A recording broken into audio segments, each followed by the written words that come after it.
What's up, bro? What's up? How you doing, Turner? I'm good. How are you? I'm doing just fine, man. What's going on over there? We're just chilling at the house right now. And just Sounds like playing. yeah. All right, you want to get started? I'm ready if you are, man. All right, sounds good. So, to start every podcast, I just have you explain your background a little bit for the people that don't necessarily know your background too much. Okay. So I grew up in Virginia.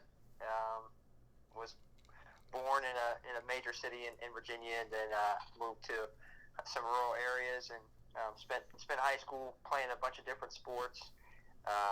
Started playing baseball. Was a quarterback on the football team. Ran track, and then obviously played basketball. And I think I first got noticed really as far as being an athlete is concerned, really running. Actually had a lot of success there, just out of the blue, really. I moved, and obviously once you move, you have to go to another high school. And when I moved, it was too late for me to play football, so I decided to run cross country and stay in shape for basketball, and ended up winning an individual state championship back-to-back years, my junior and senior year. And track was sort of the same way, just did it to stay in shape for basketball, and ended up winning, I think, another 5 or 6 state championships in track and field. So really started getting noticed as an athlete, as a track and cross country runner, and really that helped me as far as recruiting to get noticed as a basketball player as well. I came from a small high school, so in Galax High School, I had 99 people in my senior class, so very small, not a whole lot of exposure there. So I would say track and cross country really helped me get my foot in the door, and just as an athlete overall. So that helped me, and I had an opportunity to play Division III at Emory-Henry College, which is in Virginia, about 30 minutes from the Tennessee line. Played there for 2 years, and then ended up transferring up to Asbury University, which is 20 minutes below Lexington, right where you are. I've obviously played for your dad, and so that was obviously a great experience for me, and great connection with Oak Hill, which is where I am now. I'd been working their camps for about 5 or 6 years in the summer, and just had a great opportunity. Coach Smith asked me what I was doing. After I graduated, didn't really have a good idea what that looked like. Was thinking about playing professionally overseas, but it was hard to pass up an opportunity to work with, I think, the best high school basketball coach of all time. So Definitely. Now I'm at Oak Hill Academy. Just finished up my first year. I work with the Oak Hill Red team, which is the secondary varsity team. And we typically have guys that are going to play Division II and Division III. So I really feel like that's an area where I can help kids get recruited and things like that, because I know that arena. So I really enjoyed my first year here, and so that's a little bit about me, I guess. What motivated you to get into basketball out of all the other sports? Man, I think basketball was the hardest sport for me, and I honestly think it's the hardest sport to play. Overall, it encompasses every athletic ability that you would have to use in any other sport. Obviously, you have to run, jump, cut, catch, hand-eye coordination, and then obviously there's a big mental aspect of it. So for me, I think it was a challenge for me just to see if I could do it. I kept doing it and kept playing it, and it was obviously, like I said, it was challenging for me, but I liked the challenge. And as I continued to get more and more into it, obviously developed a pretty good game, at least good enough for me to play at the college level. And from there, it's just it's always been a challenge, and it's never been something that I've won a championship in. So I think that was always something that kept me going. To get to the next level. In high school, we were in the state Final Four. We lost by 1 on a buzzer beater to the eventual state champion team.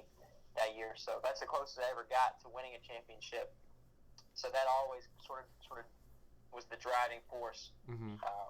Always something for me to look towards and improve and get better every year to try to attain that goal. So, talk to me about your first encounter with Coach Smith. How did you feel? Yeah, well, first encounter, I think I was maybe a junior or senior in high school. Got connected with Coach Smith through one of his old assistants, a guy named Yerrick Stoneman. Mm-hmm. Yerrick is actually a head coach at Ridgeview High School now, and he's won 3 out of the last 4 state championships over there. Mm-hmm. But at the time, he was at Galax High School. He was my strength and conditioning coach. So he sort of put me in contact with Oak Hill over there. So I was able to play pickup with the guys in high school, and I think the first time that I had ever seen Oak Hill play, I was a little kid. Mm-hmm. First time I saw him play was that was when Rajon Rondo and Josh Smith were on the same team. Yeah. So that was probably one of the better teams to ever come through Oak Hill. So definitely was eye-opening for me to just see the athleticism of 16, 17, 18-year-old kids. So mm-hmm. when I actually got into that gym and saw Coach Smith, I guess saw and was introduced to Coach Smith, it was pretty nerve-wracking. It's like I said, the guys won a ridiculous percentage. I mean, obviously mm-hmm. over 1,000 games in his career, he's won, and it's like a 90-some winning percent, 90-some yes. percent winning percentage. Just something, ridiculous. So it's mm-hmm. it's a little nerve-wracking, but then once you talk to him, it's amazing. I think what makes him great is that if you were to just meet him out and about in public, you would never know mm-hmm. that he was the winningest high school basketball coach in the country. Just the way he treats people, I think he always makes you feel valued. Mm-hmm. He's very personable. So at first it was very nerve-wracking, but then once you get to know Coach Smith, it's a great relationship to have. Mm-hmm. So. What athletes did you look up to growing up? I probably looked up to a lot, man. Mm-hmm. Like I said, I played multiple sports, so I grew up with having a ton of different posters on the wall, from the Sports Illustrated Kids magazines back in the day. I don't even know if they still make those, to be honest, but I don't think they do. So always was tearing out posters and putting them up on my wall, and I remember obviously seeing Peyton Manning up on my wall. Mm-hmm. He was someone that I looked up to. Steve Nash. I got my first big poster. That was a LeBron poster, mm-hmm. His rookie year. So LeBron was definitely somebody that I looked up to. Ty Lawson. Mm-hmm. He was at Carolina. Obviously he played at Carolina, played at Oak Hill. So I saw him go from high school into college and followed his career pretty closely. Mm-hmm. But I mean, I think overall there were a lot of different players that I looked up to, and I think that the Steve Nashes and the Steph Currys, the guys that don't look the part as far as what you would think a world class athlete would look like. Mm-hmm. They're not gonna pass that look test, but their mental capacities and their skill level is so high that it allows them to be obviously very effective. Mm-hmm. So I think those are the kind of players that I looked up to, because I was never I'm not 6'8", 260 pounds, and yeah. I don't fit that bill. So I think I gravitated a little bit towards people who sort of had the same build as me, because it I guess helped me believe that maybe there was a chance. And then I'd say later on in my career and in my life, I think Kobe mm-hmm. and Michael Jordan, I think I gravitated more towards them later on in my career. Mm-hmm. I think in the beginning, for some reason, I think it's just the same thing. Growing up, I was a Carolina Panthers fan, so I hated the New England Patriots, still do to this day, and so I was never a big fan of Tom Brady, and I think the same thing was true with Kobe. Just all of the success that he had, mm-hmm. I just grew up not wanting to like him. But as I got older, and started listening to his interviews and seeing where he was coming from, I think a lot of the things that he said really resonated with me as a player.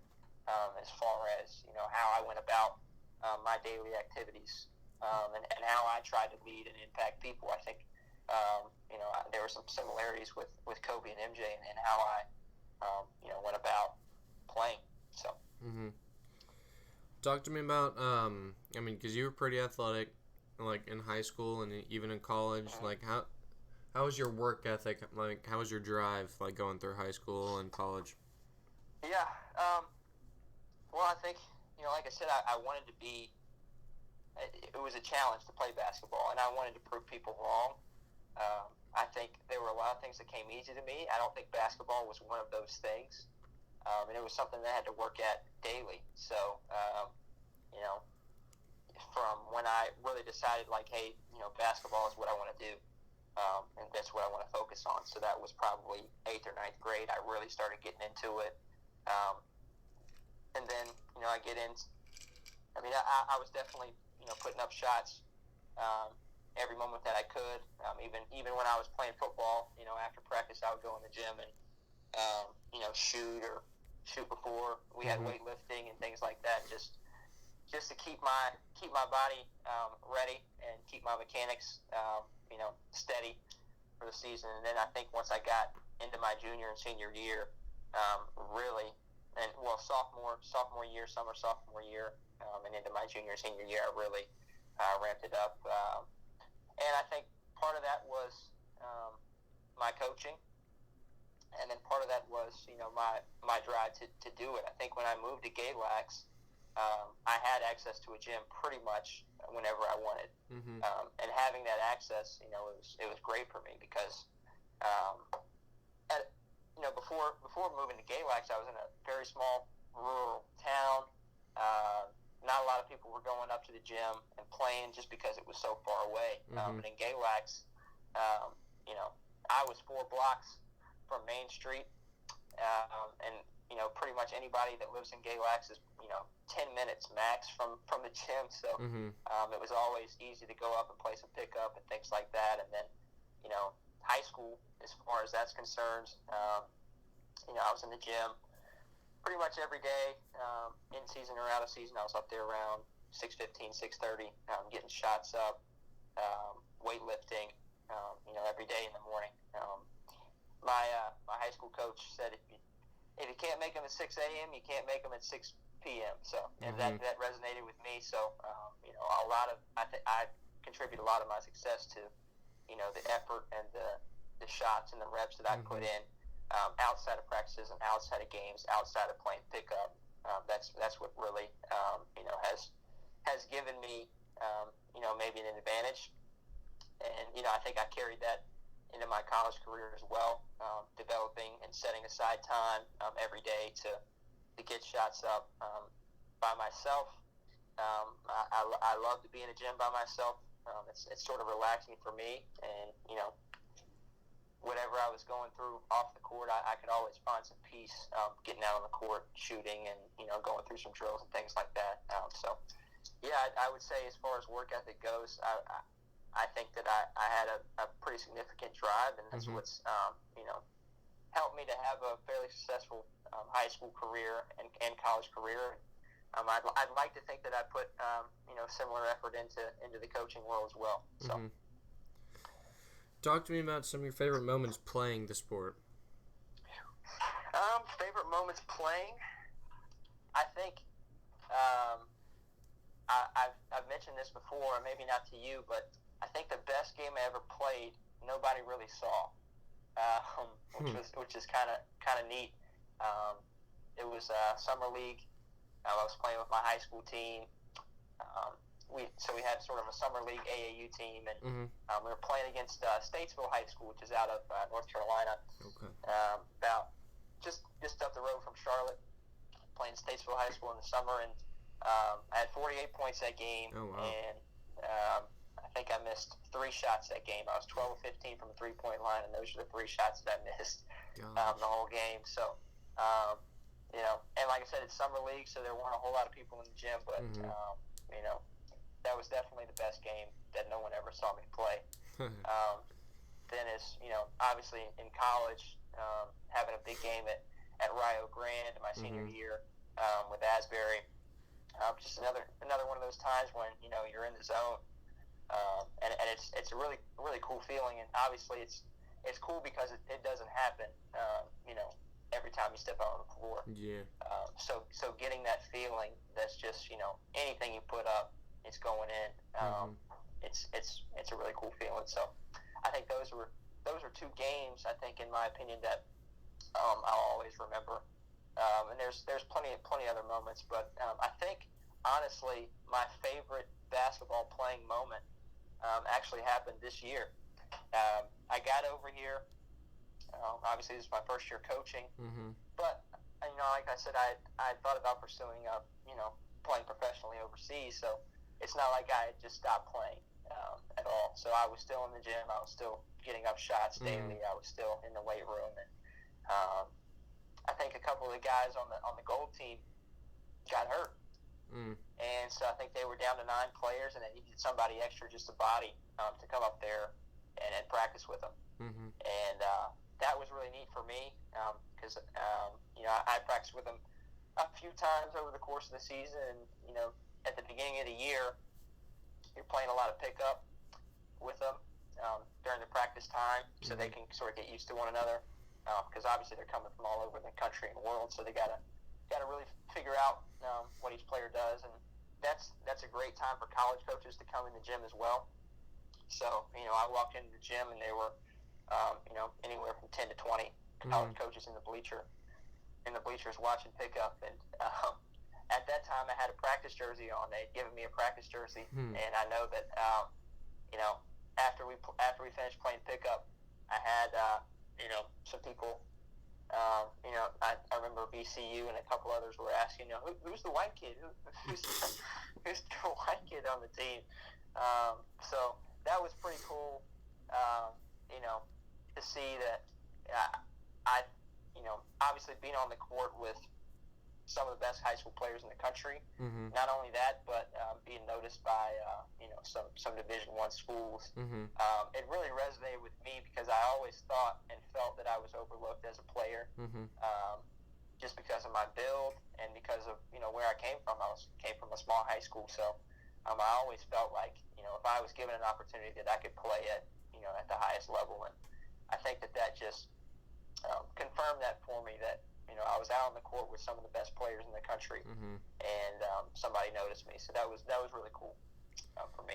Yeah, I mean, that definitely shows that, like, there's a lot of people, like, in the country that are good enough to play, like, at the Division I level that, like, are definitely, like you said, like, overlooked and went the route that you did but could have, like, gone higher. It's kind of nuts. Right. I was like that. Right. Yeah, I mean, a lot of it obviously deals with opportunity, but I think you also have to make the best of the situation that you're given. Yeah, definitely.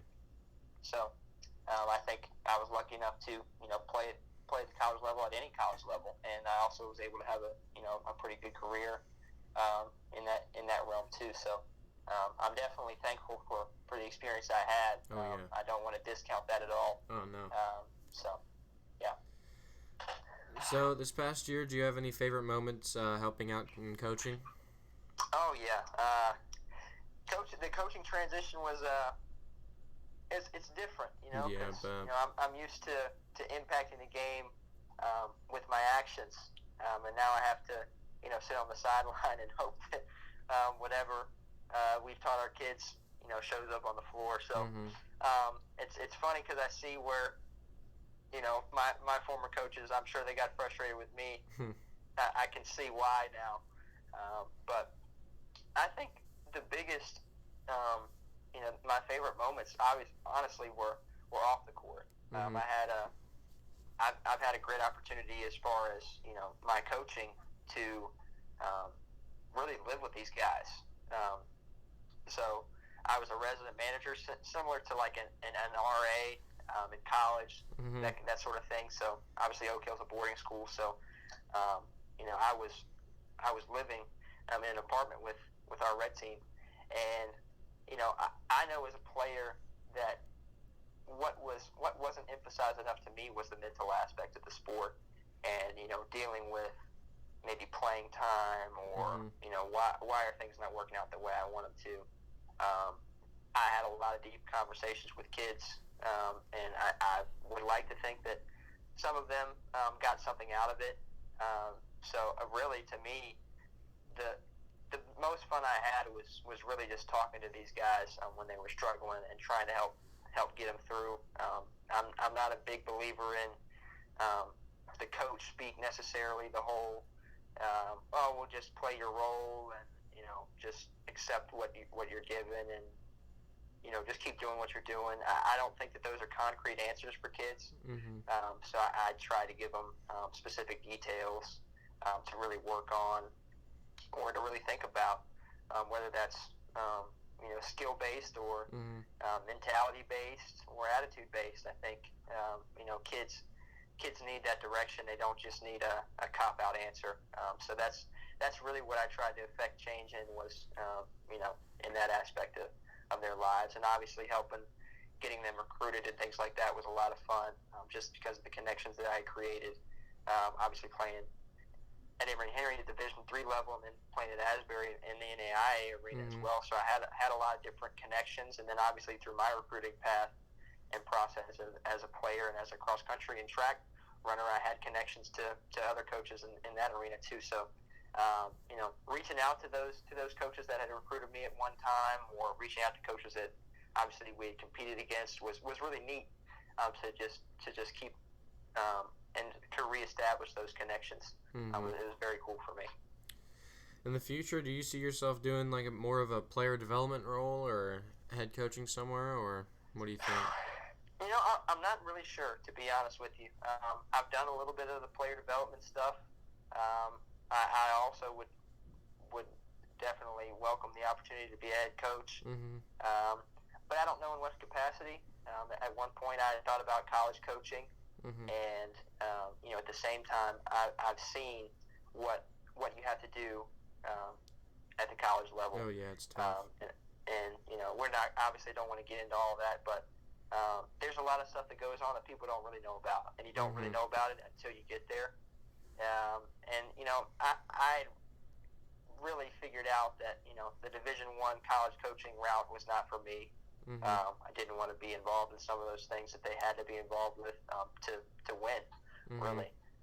So I didn't feel like some of those things fit with me, and so then I thought about being maybe a small college coach, and then at the same time I've seen what it takes to be successful there, and it's that's not really a moral battle, but more so it's just very, very time consuming, and if you have a family, it's hard, because if you want to be successful, you're going to have to be on the road recruiting and finding kids that are under the radar, really. So I think I would enjoy that. I would enjoy that part, but also I know it'd be tough on with a family aspect, and I would think your dad does a great job of balancing that.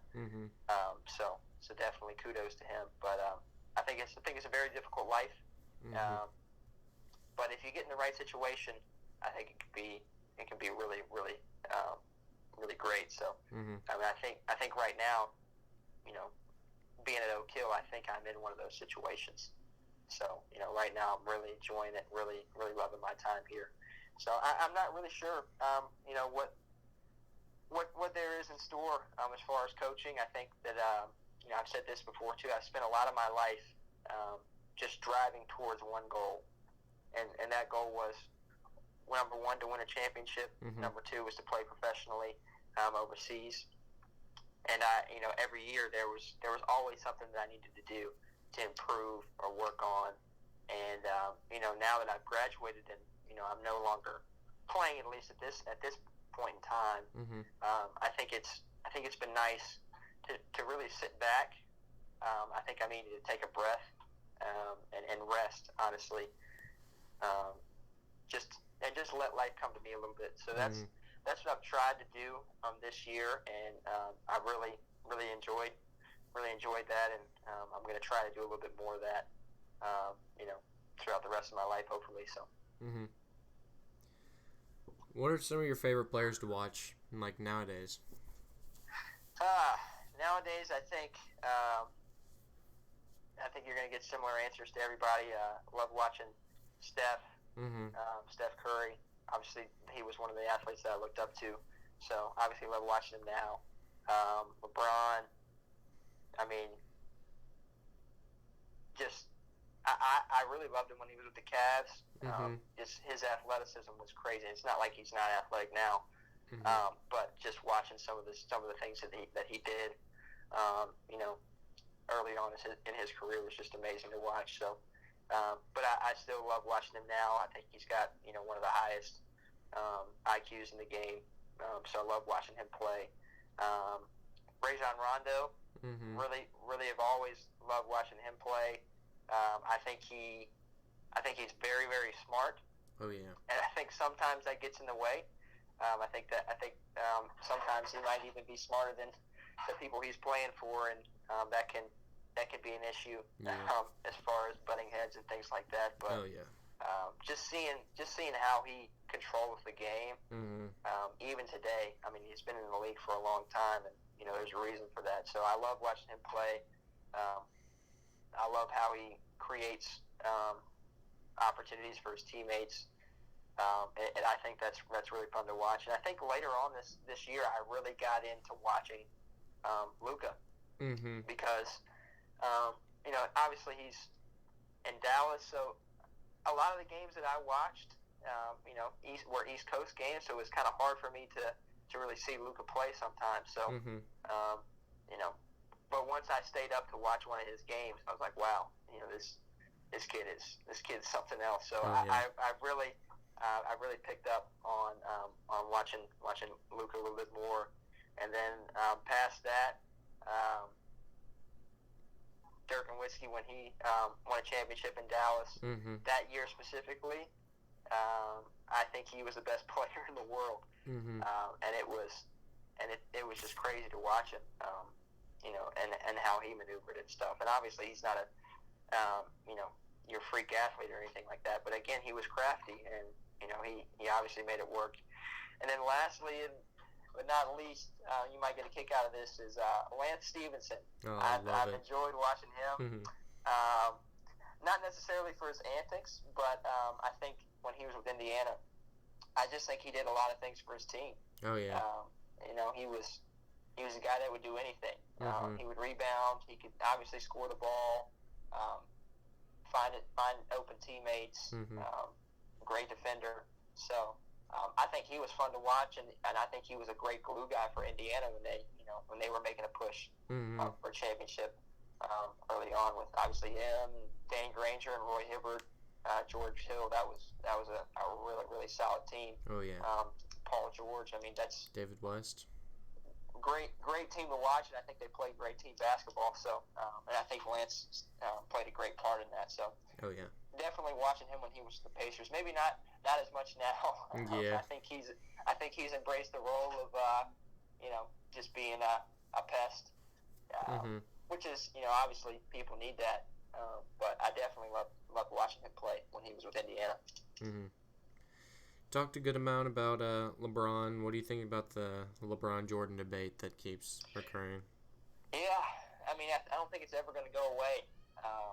And I honestly, I try to stay away from it, really, because I think that we should just appreciate, his greatness, appreciate Jordan's greatness, appreciate Kobe's greatness. I think when you start comparing, especially across generations, I mean, it just doesn't make a whole lot of sense to me.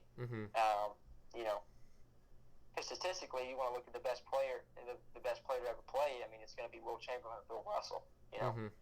Statistically, nobody else has averaged 50 points a game if I'm not mistaken. So, but again, it's generationally, and I think that you're going to get different answers depending on who you ask, just based on their age. I didn't grow up seeing Jordan play live. Obviously, I've seen a lot of replays. I mean, I saw him play with the Wizards when he was, obviously on his way out of the NBA. But so I think it's hard to compare right now, and I'm okay not comparing. To be honest, I think that both have obviously changed the game and made the game fun to watch. they've obviously made their impact and left a footprint on the game, and I think we should appreciate that more than try to figure out who was better, in my opinion. So. Yep. So of course, you've played high school ball, you've played college ball, and now you're coaching high school ball. Do you want to see any changes to any level in basketball? It could be small changes or anything. I think there's a few that I'd like to see. I know that when I was in high school, we held the ball a ton. I think we defensively we held teams to about 40, 41 points a game, but offensively we weren't much higher than that, just because of the kind of system we played. So I think for the fans' sake, I think we should institute a shot clock rule in high school across the board. I think I might be wrong, but I think a couple of states have adopted that rule. Yeah. But not it's not countrywide. So I would like to see a shot clock implemented. I think that's going to obviously speed up the game, make it more exciting for fans. But I think additionally, and probably most importantly, I think it prepares kids for the next level. Oh yeah. Because you're not going to have a minute and a half to just get something that you want. You're going to have to score fairly quickly. So I think that especially from somebody who wanted to play at the next level when I was in high school, I think that anybody who wants to play at the next level would definitely welcome a shot clock. And I don't really know what the I would say I've got maybe two more things here. I think that the 5-second rule, I think they took that away in college. They took that away my freshman year. I would like to see that reinstituted in college and in the NBA again. I think that it slows down the movement of the ball, and it doesn't make it very fun to watch. Just watch a kid dribble the air out of a ball. I don't find that as what I learned growing up playing basketball to be. And I think a big reason for that is James Harden, and I'm not putting the blame on James Harden. He's just taking advantage of a loophole. Yeah. And so why wouldn't you? And I think that the problem is that when kids see James Harden play, you imitate who you look up to. And the problem is James Harden can do it because he's James Harden, but nobody else on this planet is James Harden. So yeah.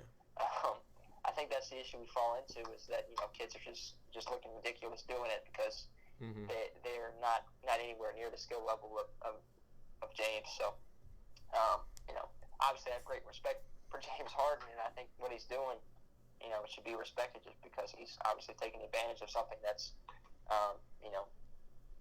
an opportunity. And same thing with creating fouls and getting the free throw line. I mean, he's obviously figured it out. So much respect to him. I just don't think it's fun to watch or fun to play. So I would like to see that 5-second rule reinstituted into the college and the NBA. I think lastly, and I don't know how you would do this really, but I would like to see a de-emphasis on a three-point shot in high school basketball. And I know that's probably weird coming from me because, if you know anything about me, obviously I was a three-point shooter, and that was what I was known for. I was a shooter, and I obviously enjoy shooting the ball.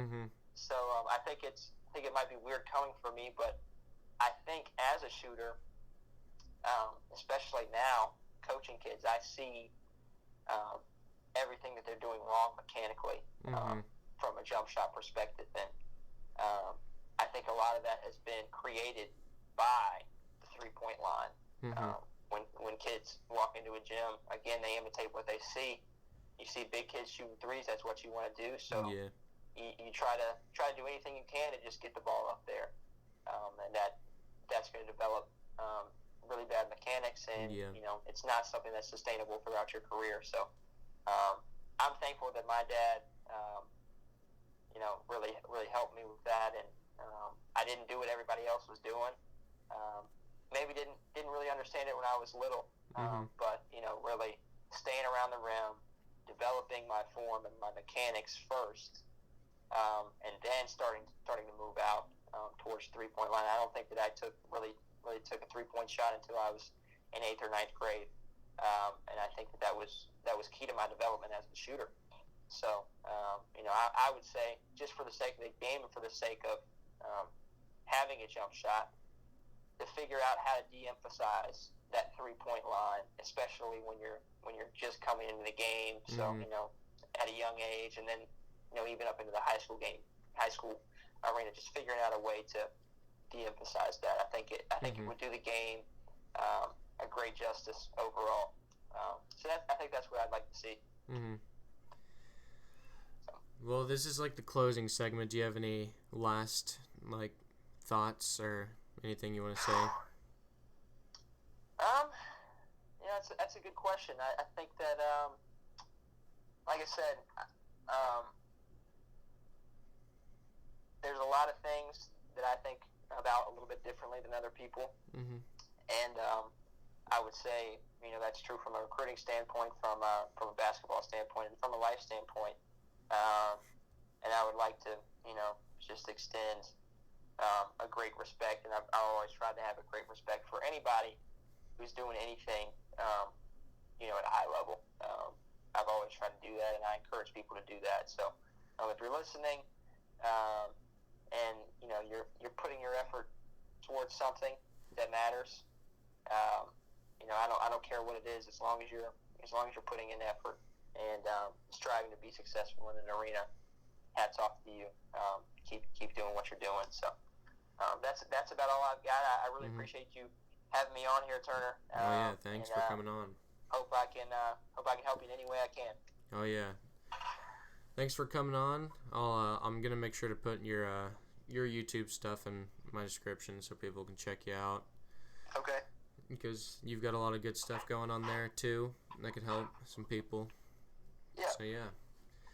I appreciate you coming on, and have a good rest of your day, sir. All right. Appreciate it, Turner. Take care. All right. You too. Peace. All right. Bye. All right, guys. It's the end of the podcast. We'll put Clif's YouTube stuff in the description. Like, comment, subscribe, and peace.